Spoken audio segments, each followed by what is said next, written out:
এই দুনিয়া হচ্ছে সিজনুল লিল মুমিন। নবীজি বলছেন আর দুনিয়া সিজনুল লিল মুমিন, দুনিয়া মুমিনদের জন্য কারাগার। কারাগার মানে যেখানে আমি স্বতন্ত্র স্বাধীন নই। এখানে প্রশাসন অনেক ভাই বোন আছেন, তারা জানেন কারাগার কি জিনিস, আর যারা দুই একবার যাওয়া আসা করেছে ওরা জানে কি জিনিস। এখানে আপনার কোনো ব্যক্তি স্বাধীনতা নাই। আপনি আপনার ইস্তেঞ্জা করবেন, শিশি যেতে পারবেন না, আপনি পারমিশন নিতে হবে, তারা নিয়ে যাবে, তারপরে যেতে পারবে হ্যান্ডকাপ পরিয়ে। দুনিয়া সিজনুল লিল মুমিন, দুনিয়া মুমিনদের কারাগার।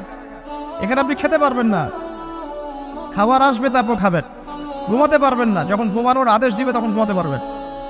তাও কতক্ষণ ঘুমাবেন তাও ফিক্স করা। মানে কারাগার মানে কি? যেখানে আপনার ব্যক্তির স্বাধীনতা চলে না, যেখানে আমি চলবো একটা সিস্টেমের আওতায়। এখন নবীজি বলছেন দুনিয়াটাই হচ্ছে কারাগার। আর এই দুনিয়ায় কেমন করে আমি প্রবৃত্তির দাসত্ব করতে পারি, কেমন করে আমি আল্লাহকে বলে নামাজ বাদ দিতে পারি।